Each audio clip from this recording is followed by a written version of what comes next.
بالفضل والإحسان.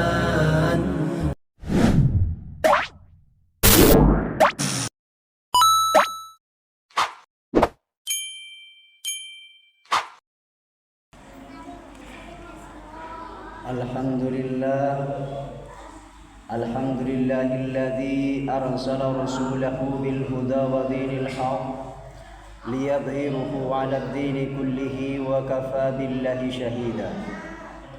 أشهد أن لا إله إلا الله وأشهد أن محمدا عبده ورسوله.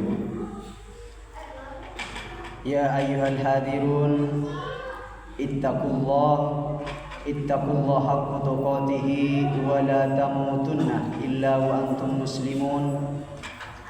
وقال الله تعالى في كتاب الكريم بعد أعوذ بالله من الشيطان الرجيم وتزودوا فإن خير زاد التقوى واتقون يا أولي الألباب.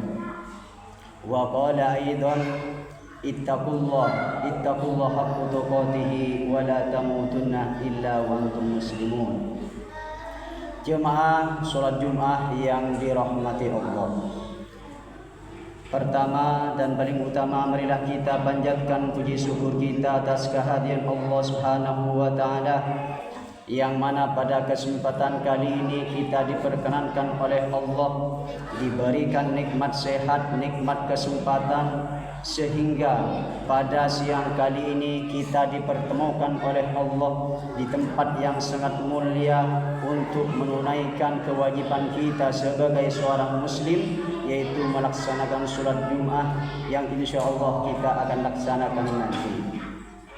Salawat berserta salam semoga tetap tercurahkan kepada junjungan kita Nabi kita Muhammad sallallahu alaihi wasallam, yang telah membawa kita dari alam kejahilian menuju ke alam yang penuh dengan keimanan seperti yang kita rasakan siang kali ini. Jemaah sholat Jumat yang dirahmati Allah, khotib berwasiat kepada diri khotib dan umumnya kepada jemaah sekalian, marilah kita senantiasa meningkatkan ketakwaan kita. Takwa dalam artian yaitu melaksanakan seluruh perintah-perintah Allah dan menjauhi segala larangannya. Pada siang kali ini saya akan membacakan beberapa hadis, yang mana hadis ini sangat pendek sekali akan tetapi maknanya luar biasa. Qala Rasulullah sallallahu alaihi wasallam, likulli da'in dawa'un wa dawa'ud dunubu al-istighfar. Likulli da'in, setiap penyakit, dawa'un ada obatnya, wa dawa'ud dunubu adapun obat daripada perbuatan dosa yaitu al-istighfaru, yaitu dengan membaca istighfar. Istighfar ini di sini adalah minta ampun kepada Allah, bertobat kepada Allah. Dengan meminta ampun kepada Allah, maka Allah akan mengampuni segala dosa-dosa kita kalau kita benar-benar bertobat kepada Allah. Sebagaimana yang diceritakan, suatu saat Imam Al-Bisri seorang ulama, yang mana beliau mempunyai seorang tamu. Pada suatu hari ada seorang tamu datang ke rumahnya. Wahai Imam, berilah kami petunjuk, karena pada kali ini saya tidak pernah memberikan nafkah kepada keluarga kami karena kami belum punya pekerjaan.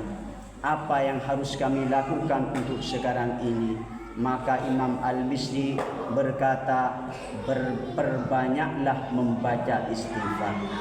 Lalu datang suatu hari, tamu yang kedua, yaitu seorang perempuan datang ke Imam Al-Bisri. Wahai Imam, saya sudah lama menikah, sudah lama berumah tangga, tapi kami belum dikaruniai seorang anak. Berilah kami doa atau resep yang dapat membantu saya untuk mendapatkan seorang anak. Maka Imam Al-Bisri berkata, perbanyaklah membaca istighfar. Lalu datang lagi tamu yang ketiga. Tamu yang ketiga ini berkata Imam Al-Bisri, wahai Imam, saya datang ke sini dari jauh karena kami mempunyai penyakit yang penyakit ini sudah menahun, tidak kunjung sembuh. Berilah kami doa Imam, berilah kami doa atau resep supaya penyakit ini sembuh. Maka Imam Al-Bisri berkata, perbanyaklah membaca istighfar. Lalu seorang murid dari Imam Al-Bisri berkata, wahai Imam, wahai Syekh, mengapa seorang yang datang kepada engkau tiga-tiganya tidak sama permasalahannya, tapi jawaban imam sama? Apa yang membuat imam ini menjawab demikian? Maka Imam Al-Bisri berkata kepada muridnya, wahai muridku, apakah engkau tahu sebagaimana Allah berfirman dalam surat An-Nuh, qul astaghfiru rabbakum innahu kana ghaffara. Ketahuilah sesungguhnya Allah di dalam surat Nuh berfirman, qul astaghfiru, katakanlah wahai Nuh, perbanyaklah minta ampun kepada Allah, sesungguhnya Allah Maha Pengampun.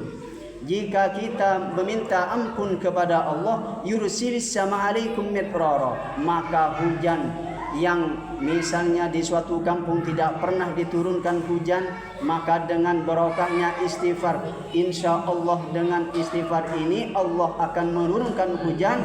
Wa yumdid anwalakum, dan Allah melipat gandakan, wa jannatin, dan Allah memberikan kebun-kebun. Oleh karena itu, jika di antara jemaah belum mempunyai pekerjaan, belum mempunyai anak, mempunyai penyakit yang belum kunjung sembuh, perbanyaklah membaca istighfar. Mungkin dari sekian lama kita enggan untuk bertobat kepada Allah, karena yang menghalangi kita untuk melakukan suatu kebaikan adalah dosa.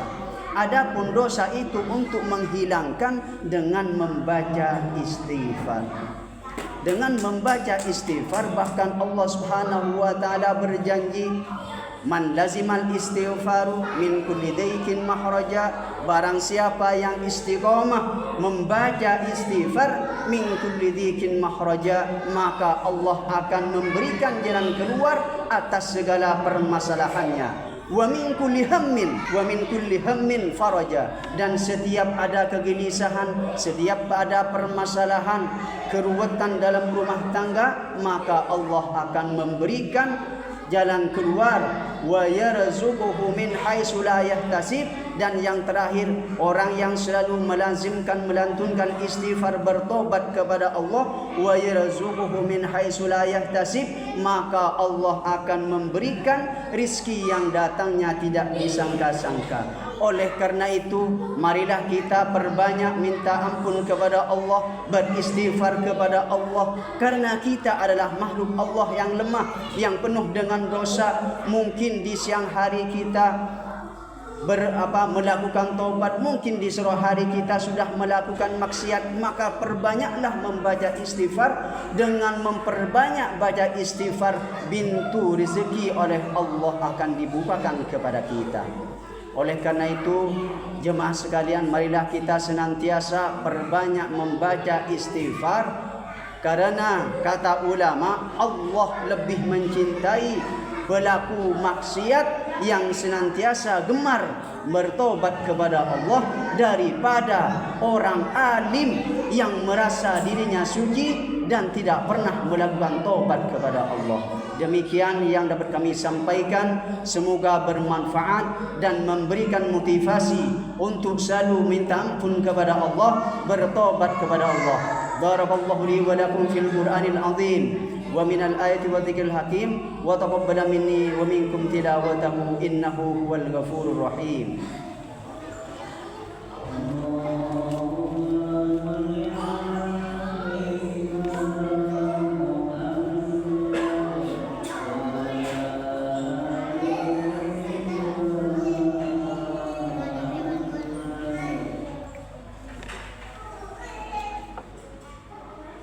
Alhamdulillah, alhamdulillahilladzi arsala rasulahu bil huda wa dinil haq liyadhhirahu 'alad dini kullihi wa kafa billahi shahida. Asyhadu an la ilaha illallah wa asyhadu anna Muhammadar Rasulullah. Allahumma salli ala sayyidina Muhammad wa ala ali sayyidina Muhammad. Ya ayyuhal hadirun ittaqullah haqqa tuqatih wa la tamutunna illa wa antum muslimun wa qala aidan wa tazawwadu fa inna khairaz zadi taqwa wattaquni ya ulil albab. Jemaah salat Jumat yang dirahmati Allah, di khutbah yang kedua ini marilah kita berdoa kepada Allah. Apa yang kita inginkan, apa yang kita hajatkan, semoga oleh Allah dikabulkan, dan semoga yang mempunyai hajat yang besar oleh Allah diijabah dan dikabulkan doanya. Mari kita berdoa. Innallaha malaikatahu yusholluna 'alan nabi ya ayyuhalladzina amanu shallu 'alaihi wa sallimu taslima. Allahumma ighfir lil muslimina wal muslimat wal mu'minina wal mu'minat al ahya'i minhum wal amwat innaka mujibud da'wat ya qadiyal hajat. Rabbana ighfir lana wa liwalidayna warhamhuma kama rabbayana shighara wa li jami'il muslimina wal muslimat wal mu'minina wal mu'minat al ahya'i minhum wal amwat. Allahumma arinal haqqa haqqan warzuqna ittiba'ah wa arinal batila batila warzuqna ijtinaba.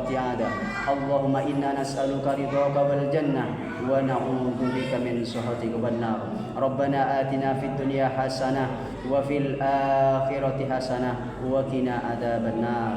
Ibadallah, innallaha ya'muru bil 'adli wal ihsan wa ita'i dzil qurba wa yanha 'anil fahsya'i wal munkari wal baghi ya'idukum la'allakum tadhakkarun. Fadhkurullaha yadhkurukum washkuru li wa la takfurun wa la dzikrullahi akbar. Aqimis shalah. Syukran Allah.